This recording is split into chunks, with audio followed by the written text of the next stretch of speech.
भगवान राम की जन्मस्थली अयोध्या अब अपने अस्तित्व में आने जा रही है। लंबे लड़ाई का फल मिलने वाला है और भगवान राम अब टाट से निकल करके आलीशान मंदिर में ठाट से विराजमान होने वाले हैं। लेकिन ये संघर्ष की गाथा इतनी आसान नहीं है। 1528 से लेकर आज तक का सफर काफी लंबा है और सरयू में न जाने कितना पानी बह चुका है। इन सभी को दिखाने की हम कोशिश करेंगे अपने खास कार्यक्रम संघर्ष और समाधान में।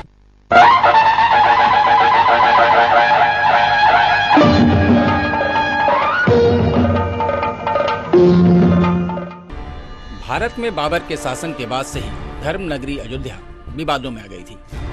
मुगल शासक बाबर के सेनापति मीर बाकी ने 1528 में राम मंदिर को तोड़कर वहां बाबरी मस्जिद का निर्माण करा दिया था और तभी से इस स्थान को लेकर दो समुदायों के बीच शुरू हुआ विवाद लगातार चलता रहा। कई बार समझौते के मेज पर भी समाधान निकालने की कोशिश की गई, लेकिन एक राय नहीं बन सकी और आखिरकार देश की सबसे बड़ी अदालत ने 9 नवंबर 2019 को ऐतिहासिक फैसला सुनाया। जिस जमीन को लेकर सैकड़ों सालों से विवाद चला, उसका समाधान सुप्रीम कोर्ट ने निकाला।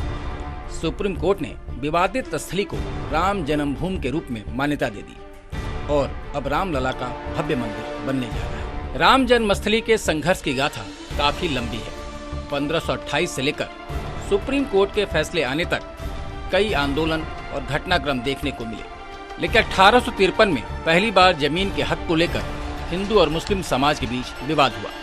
विवाद इतना गहरा हुआ कि अंग्रेजों ने 1859 में मुस्लिम पक्ष को नमाज अदा करने के लिए विवादित स्थल के अंदर के हिस्से को और हिंदू पक्ष को बाहर का हिस्सा उपयोग करने के लिए कहा। लेकिन आजादी के बाद 1949 में विवादित स्थल के अंदर मुख्य गुंबद के नीचे भगवान राम की मूर्तियां स्थापित कर दी गई। 1949 ईस्वी भारत के लिए, हिंदुओं के लिए अस्मरणीय समय है, डेट है, तारीख है, क्योंकि उसी दिन से, उसी तारीख से राम जन्मभूमि का आंदोलन शुरू होता है और उसी दिना श्री दिग्विजयनाथ जी, गोरखनाथ, गोरख पीठाधीश्वर, वहीं मूर्ति रखते हैं। और क्योंकि गोरखनाथ का भी बहुत बड़ा सहयोग, गोरखपुर का सहयोग रहा है, श्री दिग्विजयनाथ जी का भी सहयोग रहा है, श्री अवैधनाथ जी का भी, वो भी अध्यक्ष थे, राम जन्मभूमि आंदोलन के अध्यक्ष थे। भगवान राम की मूर्तियां स्थापित करने के बाद विवाद और बढ़ता चला गया। तनाव बढ़ता देख तत्कालीन सरकार ने गेट पर ताला जड़ दिया, लेकिन मामला शांत होने के बजाय और तूल पकड़ता गया। साधु संतों ने राम जन्मभूमि पर अपने दावे को मजबूत करने के लिए आंदोलनों की घड़ी लगा दी। सड़क से लेकर संसद तक संघर्ष शुरू हो गया। पक्ष विपक्ष आमने सामने हो गए। राम वो अखिल ब्रह्मांड नायक थे, भगवान थे, परमात्मा थे और आज भी वो हैं। राम की जन्मभूमि को अब कोई भी नहीं रख सकता। हिंदू अपने तीर्थों का अब अपमान बर्दाश्त नहीं कर सकता। अब हिंदू सजग हो चुका है और राम के नाम पर, राम जन्मभूमि के लिए हिंदुओं ने सारे भारत से करोड़ों रुपया राम जन्मभूमि को न्यास दिया है। मैं परमहंस रामचंद्र दास उस न्यास का कार्यकारी अध्यक्ष हूँ, इसलिए मुझको सबसे पहले अगर राम जन्मभूमि के लिए प्राणों को उत्सर्ग करना पड़े, मानसी को त्याग देना पड़े, शरीर छोड़ना पड़े, जलती अग्नि में कूदना पड़े, तो मैं राम जन्मभूमि के लिए तैयार हूँ। किंतु किसी समझौते के आधार पर राम जन्मभूमि को अलग हटाकर बनाने के लिए तैयार नहीं। जैसे मक्का 1 इंच नहीं हटाई जा सकती, वैसे अयोध्या 1 इंच नहीं हटाई जाएगी। वहाँ की हज भूमि 1 इंच अलग नहीं की जा सकती। जो भी श्री राम जन्मभूमि के विरोधी हैं, उन सबको हम चेतावनी देना चाहते हैं और बता देना चाहते हैं कि 12 मार्च तक इस समस्या का हल होना चाहिए और नहीं तो किसी भी मुहूर्त में राम जन्मभूमि मंदिर के निर्माण का कार्य प्रारंभ कर दिया जाएगा। राम जन्मभूमि को लेकर आंदोलन उग्र होता जा रहा था। साधु संत और विश्व हिंदू परिषद ने देश के गांव-गांव में मंदिर निर्माण के लिए हिंदू समाज को एकत्र करना शुरू कर दिया।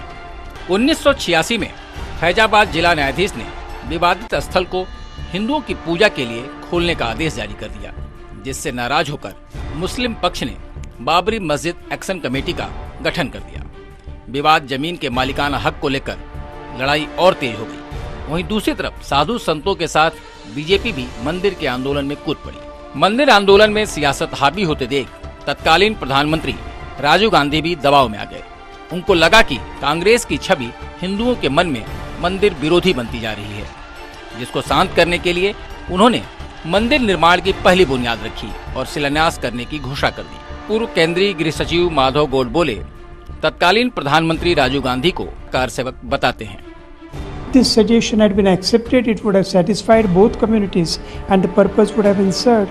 But Rajiv Gandhi did not take any interest at all in the matter, and therefore, so far as his prime ministership was concerned, the matter ended there. In fact, he went to the extent of opening the locks on the Babri Masjid, which had been there till then, and permitting Shilanyas to take place. The ceremony for laying the foundation stone of the temple, that was done during Rajiv Gandhi's time, and therefore I have called Rajiv Gandhi the second Karsevak of this movement. Ram मंदिर को लेकर सबसे बड़ा राजनीतिक और धार्मिक आंदोलन 1989 में शुरू हुआ। धार्मिक और सामाजिक आंदोलन की बागडोर साधु संतों के साथ विश्व हिंदू परिषद ने संभाली, तो वही दूसरी तरफ बीजेपी ने राजनीतिक मोर्चा संभाला। केंद्र में बीजेपी के समर्थन से वीपी सिंह के नेतृत्व में सरकार चल रही थी और उसी समय लाल कृष्ण आडवाणी ने सोमनाथ से अयोध्या तक की रथ यात्रा शुरू कर दी। सागर से सरयू तक के इस आंदोलन ने पूरे देश में राम मंदिर को लेकर माहौल गर्म कर दिया। रथ यात्रा की लोकप्रियता से सरकार भी सख्ते में आ गई। सरकार ने आडवाणी पर रथ यात्रा स्थगित करने का दबाव डालना शुरू कर दिया, लेकिन आडवाणी भी किसी भी सूरत में यात्रा स्थगित करने को तैयार नहीं थे। मैं इस मंच के माध्यम से पुनः श्री आडवाणी जी से अपील करना चाहता हूं, अपनी यात्रा को स्थगित कर दें। स्थगित करके वो दिल्ली वापस चले जाएं। देश हित में अगर इंसान ही नहीं रहेगा, इंसान नहीं रहेगा, तो मंदिर में घंटी कौन बजाएगा या कौन बजाएगा? जब इंसानियत पर खतरा हो, इंसान नहीं रहेगा तो मस्जिद में इबादत कौन देने जाएगा? लोग कहते हैं कि आप अदालत का फैसला क्यों नहीं मानते? अदालत क्या इस बात का फैसला करेगी कि यहाँ पर राम का जन्म हुआ था कि नहीं हुआ था? आपसे तो इतनी आशा है, बीच में मत पड़ो, रास्ते में मत आओ, क्योंकि ये जो रथ है लोक रथ है, जनता का रथ है, जो सोमनाथ से चला है और जिसने मन में संकल्प किया हुआ है कि 30 अक्टूबर को वहां पर पहुंच करके कार सेवा करेंगे और मंदिर वहीं बनाएंगे, उसको कौन रोकेगा? कौन सी सरकार रोकने वाली है? एक तरफ जहां आडवाणी के तेवर सख्त थे, वहीं बिहार के मुख्यमंत्री लालू प्रसाद यादव और उत्तर प्रदेश के तत्कालीन मुख्यमंत्री मुलायम सिंह यादव ने भी साफ कर दिया था कि किसी भी सूरत में विवादित स्थल पर आंच नहीं आने दी जाएगी। लेकिन दूसरी तरफ मंदिर आंदोलन से जुड़े संत और नेताओं के तेवर भी उग्र होते जा रहे थे।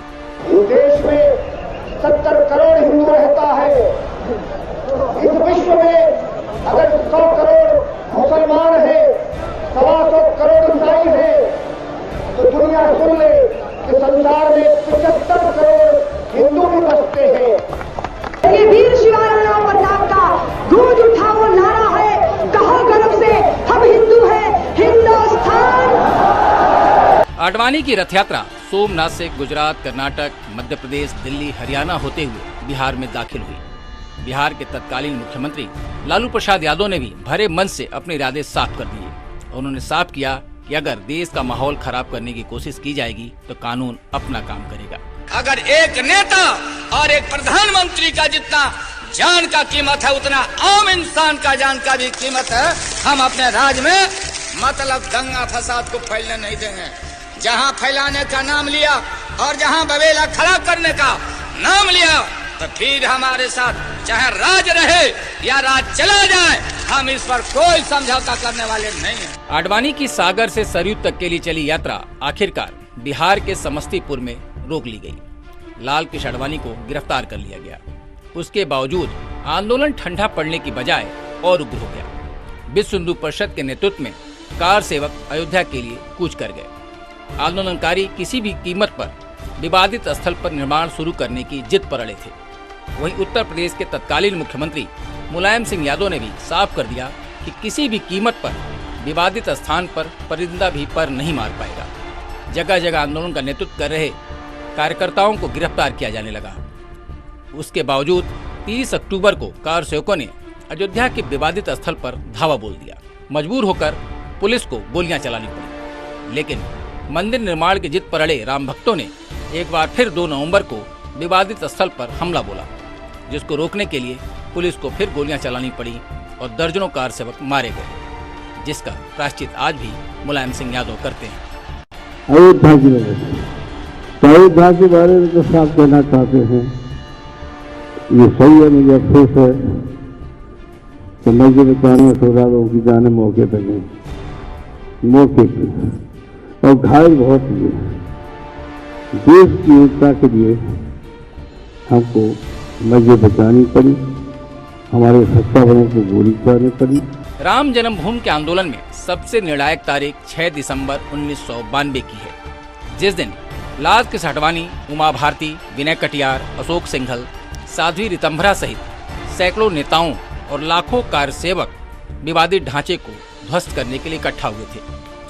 लेकिन 6 दिसंबर को अयोध्या में क्या हो सकता है, इसकी बानगी लखनऊ में 5 दिसंबर को ही अटल बिहारी वाजपेयी ने अपने भाषण के माध्यम से साफ कर दिया था।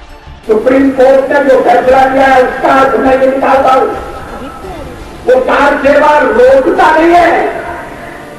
सचमुच में सुप्रीम कोर्ट ने हमें अधिकार दिया है कि हम कार सेवा करें।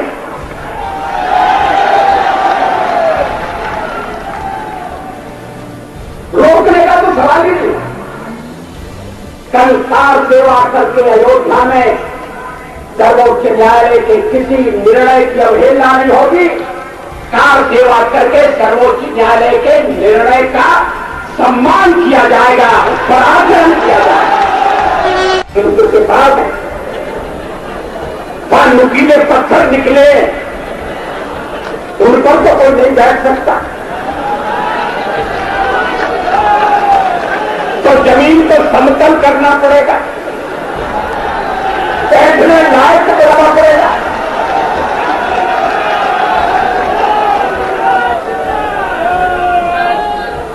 यज्ञ का आयोजन होगा,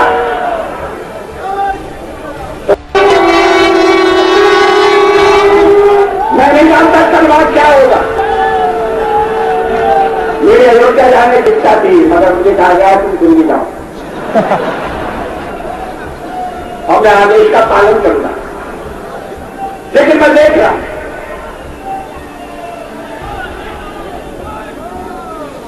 कि सर्वोच्च न्यायालय में मामला है। सर्वोच्च न्यायालय ने अपना एक ऑब्जर्वर नियुक्त किया हुआ है। अयोध्या में विवादित स्थल पर यथास्थिति कायम करने के हलफनामे देने के बावजूद उत्तर प्रदेश सरकार विवादित स्थल को बचा पाने में नाकाम हुई। आरोप बीजेपी और तत्कालीन प्रधानमंत्री नरसिम्हा राव के बीच साठगांठ के भी लगे, लेकिन कल्याण सिंह ने साफ कर दिया कि गोली नहीं चलाने का आदेश उनका था, लिहाजा वो पूरी घटना की जिम्मेदारी अपने ऊपर लेते हैं। इस मामले में नरसिम्हा राव ने भी अपनी सफाई पेश की है। किसी रूप में कहीं कोई दोष नहीं, कोई कसूर नहीं, कोई कमी नहीं। सारी जिम्मेदारी मैं अपने ऊपर लेता हूं। किसी कोर्ट में केस चल रहा है तो मेरे खिलाफ चलाओ कि मैंने अथवा मेरे साथियों ने, मेरे सहयोगियों ने या मेरी सरकार ने कहीं किसी प्रकार से कंटेम्प्ट ऑफ कोर्ट नहीं किया, नहीं हुआ है। क्या मैं गोली चला देता? एनआईसी की मीटिंग में मैंने स्पष्ट किया था कि गोली नहीं चलाऊंगा, गोली नहीं चलाऊंगा, गोली नहीं चलाऊंगा। I have reason to believe that it was the result of planning, pre-planning. What sort of reasons are these? You see, putting many things together, you have to take a comprehensive view. I have tried to take that comprehensive view, taking each small bit, each small event, each small reaction reflex of the state government and also of the leaders. संघर्ष और समाधान में अभी वक्त हो चला है एक छोटे से ब्रेक का। ये ब्रेक के बाद लौटेंगे तो बताएंगे आगे की कहानी।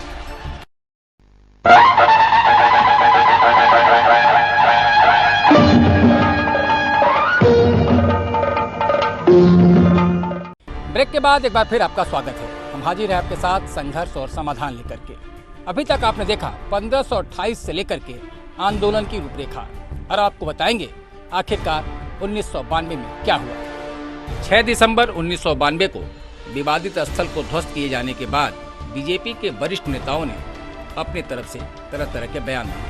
आडवाणी ने बयान में साफ किया कि ढांचे को गिराया जाना दुर्भाग्यपूर्ण था, जब बीएचपी नेता अशोक सिंघल ने साफ तौर पर कह दिया कि कार सेवकों को कोई ढांचा गिराने की ट्रेनिंग नहीं दी गई थी। कर्मचारियों का किसी रूप में कहीं कोई दोष नहीं, कोई कसूर नहीं, कोई कमी नहीं। सारी जिम्मेदारी मैं अपने ऊपर लेता हूँ, स्वीकार करता हूँ। बाबर तो हिंदुस्तान का निवासी नहीं था, बाहर से आया था, हमला करके लूटपाट करके यहाँ से समरकंद को चला गया। अब उसके नाम को काय करो रहे हो यहाँ? हमारा कहना है कि श्री राम भारत के हर नागरिक के पुरखे थे। इस देश में रहने वाला हर भारतवासी श्री राम की संतान है। मुरली मनोहर जोशी भी राम की संतान है, तो सैयद शाहबुद्दीन भी राम की संतान है। The pulling down of that structure was unfortunate. I regard it particularly unfortunate because the BJP was taken aback that something that was not in its scheme, not desired by the party, happened because of a movement in which the party was contributing. तो कुछ घटना 6 तारीख को हुई है। बहुत से लोग कहते हैं कि बड़ी कोई इसकी शिक्षा और ट्रेनिंग दी गई। कोई ट्रेनिंग वगैरह का प्रश्न ही नहीं था। लोगों ने वहां के बैरिकेड्स के पोल उखाड़े, उनकी दीवारों को ढा दिया। इसके लिए न तो कोई ट्रेनिंग की जरूरत थी, न कोई पूर्व योजना की बात थी। लेकिन ढांचा गिराया जाना एक बड़ी घटना थी, जिसको लेकर सरकार ने जांच के आदेश दे दिए। 16 मार्च 1993 को लिब्राहन आयोग का गठन किया गया। आयोग को जांच पूरा करने के लिए 3 महीने का वक्त दिया गया था, लेकिन आयोग को नतीजे तक पहुंचने में 17 साल लग गए। The court's stay order, procuring the witnesses, non-cooperative attitude of some people. Ram मंदिर के आंदोलन में आगे रहने के चलते केंद्र की सत्ता संभालने के बाद सबसे ज्यादा दबाव भाजपा पर था, लेकिन गठबंधन की सरकार चलाने की मजबूरी ने अटल बिहारी वाजपेयी को विवादित मुद्दों से पीछे हटने पर मजबूर कर दिया। और जब इस बात को लेकर संसद में उनकी आलोचना हुई, तो वाजपेयी ने बहुमत आने पर भाजपा क्या करेगी उसका भी एक तरह से ऐलान कर दिया। राष्ट्रपति के अभिभाषण में राम मंदिर की चर्चा नहीं है, 370 धारा समाप्त करने का उल्लेख नहीं है, और शादी ब्याह के समान कानून बनाने के बारे में भी जिक्र नहीं है। आपने स्वदेशी का भी परित्याग कर दिया, और ये बातें इस तरह से कही गई हैं जैसे ये बातें कहने वाले हमारे इस परित्याग से बड़े दुखी हैं। वो तो इन बातों की आलोचना करते रहे, हमें इसलिए दोषी ठहराते रहे हैं कि हम राम मंदिर बनाना चाहते हैं। 370 हम खत्म करने की बात कर रहे हैं, हम देश की एकता कैसे कायम रखेंगे? शादी ब्याह का समान कानून हो, भले ही संविधान में लिखा हो, भले ही सुप्रीम कोर्ट ने मोहर लगा दी हो, आप कैसे कह सकते हैं? और आप कहेंगे तो आप देश की एकता के तोड़क होंगे। और हम अगर कहते हैं कि नहीं, ये हमारे इस समय के कार्यक्रम में नहीं है, हाँ इस समय का इसलिए कि हमें बहुमत नहीं है। ढांचा गिराए जाने के बाद विवाद और बढ़ता जा रहा था, जिसको देखते हुए केंद्र सरकार ने विवादित भूमि का अधिग्रहण कर लिया। 1996 में राम जन्मभूमि न्यास ने विवादित स्थल को छोड़कर बाकी जमीन पर केंद्र सरकार के अधिग्रहण को चुनौती दी, लेकिन 1997 में सुप्रीम कोर्ट ने न्यास की मांग वाली याचिका खारिज कर दी, जबकि 2002 में गैर विवादित जमीन पर एक बार फिर निर्माण की कवायद शुरू हुई। 2003 में सुप्रीम कोर्ट ने यथास्थिति बरकरार रखने का आदेश दिया, और कोर्ट ने स्पष्ट कर दिया कि विवादित और गैर विवादित जमीन को अलग अलग करके नहीं देखा जा सकता। संघर्ष से समाधान तक की इस यात्रा में 15 मार्च 2002 को कभी भूला नहीं जा सकता, क्योंकि उसी दिन दिगंबर अखाड़ा के महंत परमहंस रामचंद्र दास ने शिलादान करके एक सिंबॉलिक तौर पर राम जन्मभूमि निर्माण की शुरुआत की थी। राम जन्मभूमि आंदोलन में दिगंबर अखाड़ा के महत्व को कम करके नहीं आंका जा सकता, क्योंकि राम जन्मभूमि आंदोलन से दिगंबर अखाड़ा का पुराना नाता है। हम अपना फैसला नहीं बदलेंगे, हम 15 मार्च को 2:15 पर मंदिर के सामने अविवादित भूमि पर मंदिर निर्माण के लिए जो शिलाएं रखी हैं उनको पहुंचाएंगे। 100 दिन का हमारा श्री राम नाम जप आहुति यज्ञ चलता रहेगा। हम लोगों ने पहले से ही कहा हुआ है कि हमारा 100 दिन का यज्ञ है। इस यज्ञ के बीच में ही जन्मभूमि का बनना शुरू होगा। आप सबको सूचना दे रहा हूँ, बनना शुरू हो जाएगा। वहीं तथ्यों की पड़ताल के लिए इलाहाबाद हाई कोर्ट की लखनऊ बेंच ने पुरातत्व विभाग से खुदाई कराने का आदेश दिया। अंततः 2010 में इलाहाबाद हाई कोर्ट की लखनऊ बेंच ने बहुमत से निर्णय सुनाया, जिसमें विवादित भूमि को राम जन्मभूमि माना। माननीय उच्च न्यायालय ने 3 जजेस ने जो फैसला किया है, उस फैसले में बहुमत से ये फैसला हुआ है कि जिस डोम के नीचे रामलला विराजमान थे, यानी राम जन्म स्थान पर अभी जहाँ रामलला विराजमान है, वो वही स्थान है जो हिंदू मानते हैं कि वो राम जन्म स्थान है। इसलिए ये कोर्ट ने बिल्कुल साबित कर दिया है कि जहाँ पर रामलला अभी विराजमान है, वो सही में वही स्थान है जहाँ पर हिंदू मानते रहे कि वो रामलला का स्थान है। दूसरी बात यह है कि अपने जो बाबरी मस्जिद एक्शन कमेटी का सूट था, उसको डिसमिस कर दिया है। जो हिंदुओं की तरफ से सूट था, सूट नंबर 5, जिसमें स्वयं रामलला ने पिटीशन लिया था, सूट फाइल किया था कि पूरे को रामलला डिक्लेयर किया जाए, उसको कोर्ट ने होल्ड किया है कि वो राम जन्म स्थान है, वो देवतुल्य है और पूरा परिसर उनका आएगा।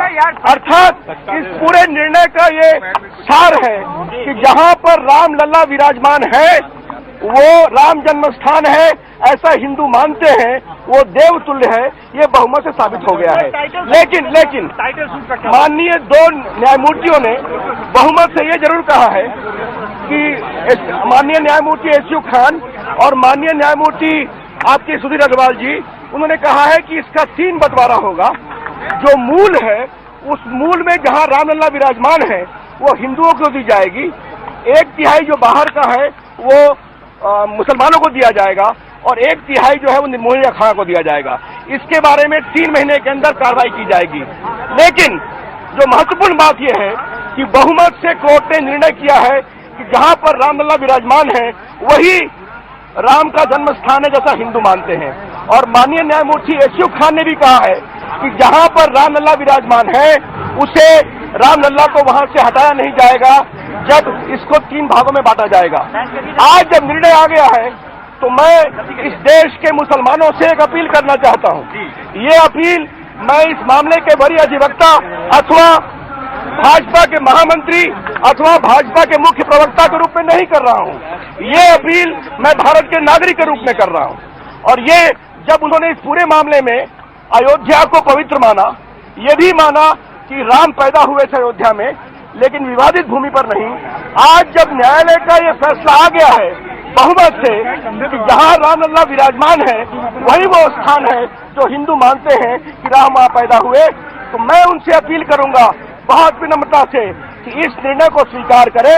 अपील करने का उनको अधिकार है और वहां पर एक भव्य राम मंदिर बनने में सहयोग करें। इससे देश में एक नई आस्था, एक नया विश्वास, एक नया भाईचारा पैदा होगा, ऐसी मैं अपील करना चाहता हूं। आज मुझे आपसे इतना ही कहना था। 30 सितंबर 2010 को इलाहाबाद उच्च न्यायालय ने फैसला दिया कि अयोध्या की 2.77 एकड़ जमीन को 3 भागों में विभाजित किया जाए, जिसमें 1/3 रामलला या हिंदू महासभा द्वारा प्रतिनिधित्व किया जाएगा, 1/3 सुन्नी वक्फ बोर्ड और शेष 1/3 निर्मोही अखाड़े को दिया जाना था। लेकिन इस फैसले को सुप्रीम कोर्ट में चुनौती दी गई और सुप्रीम कोर्ट में 9 साल से ज्यादा तक लंबी लड़ाई लड़ी गई। खुद रामलला अदालत से गुहार लगाते रहे। सुप्रीम कोर्ट से सालों तक तारीख पर तारीख मिलती रही, लेकिन किसी ने आस नहीं छोड़ी। और आखिरकार वो घड़ी आई जब 9 नवंबर 2019 को मुख्य न्यायाधीश रंजन गोगोई की अध्यक्षता में सर्वोच्च न्यायालय ने पिछले फैसले को हटा दिया और कहा भूमि सरकार के कर रिकॉर्ड के अनुसार है, जिसमें हिंदू मंदिर के निर्माण के लिए भूमि को एक ट्रस्ट को सौंपने का आदेश दिया। साथ ही सरकार को मस्जिद बनाने के लिए सुन्नी वक्फ बोर्ड को वैकल्पिक 5 एकड़ जमीन देने का भी आदेश दिया। हिंदू पक्ष को विवादित ढांचा पूर्ण रूप से दे दिया गया है और मुस्लिमों के लिए 5 एकड़ प्लॉट अयोध्या के अंदर अन्यत्र देने की बात कही गई है। मैंने पहले भी कहा था कि यह एक ऐसा मामला है जिस मामले में अयोध्या एक्ट 1993 को माननीय सर्वोच्च न्यायालय इन्वोक कर सकती है।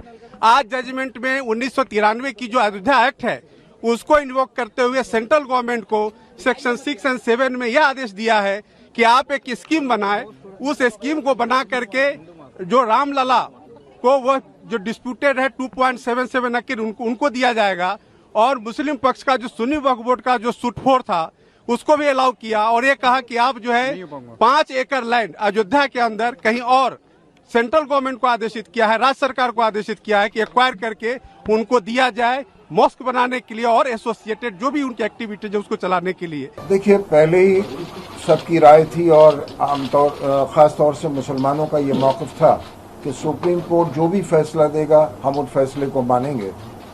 तो आज मैं समझता हूँ मुल्क के मुसलमानों का मुत्तफ़िक़ा ये राय है कि सुप्रीम कोर्ट जो फैसला दिया है हम उसको मानें। राम जन्मभूमि के आंदोलन ने 1528 से लेकर आज भूमि पूजन तक कई उतार चढ़ाव देखे हैं और न जाने कितना पानी इस सरयू से पार हो चुका है। लेकिन जरूरत इस बात की है कि जब मंदिर निर्माण होने जा रहा है तो सभी कटुता को भुलाकर आपसी सौहार्द के साथ आगे बढ़ा जाए।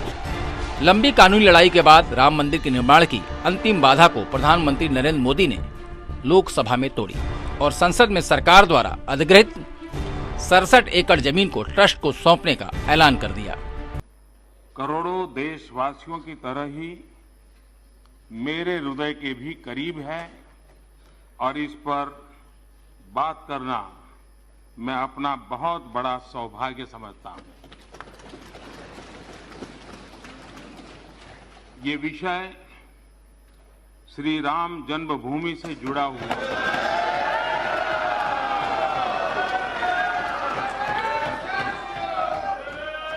ये विषय है अयोध्या में श्री राम जन्मस्थली पर भगवान श्री राम के भव्य मंदिर के निर्माण से जुड़ा हुआ है। मेरी सरकार ने फैसला किया है कि अयोध्या कानून के तहत अधिगृहित संपूर्ण भूमि जो लगभग 67.703 एकड़ है और जिसमें भीतरी और बाहरी आंगन भी सम्मिलित है, उसे नवगठित श्री राम जन्मभूमि तीर्थ क्षेत्र को हस्तांतरित किया जाए। आइए इस ऐतिहासिक क्षण में हम सभी सदस्य मिलकर अयोध्या में श्री राम धाम के जीर्णोद्धार के लिए, भव्य राम मंदिर के निर्माण के लिए एक स्वर में अपना समर्थन दें। राम मंदिर के आंदोलन में एक नारा बार बार गूंजा, सौगंध राम की खाते हैं, मंदिर वहीं बनाएंगे। और आखिरकार वो सपना साकार हुआ। राम का मंदिर भी बनने जा रहा है और उसी स्थान पर बनने जा रहा है। लेकिन वास्तविकता में पूरे देश और प्रदेश की जनता को दरकार है राम राज्य की और देखना है कि वो सपना कब साकार होता है। राम की जन्मस्थली अयोध्या से विनय राय, APN के लिए।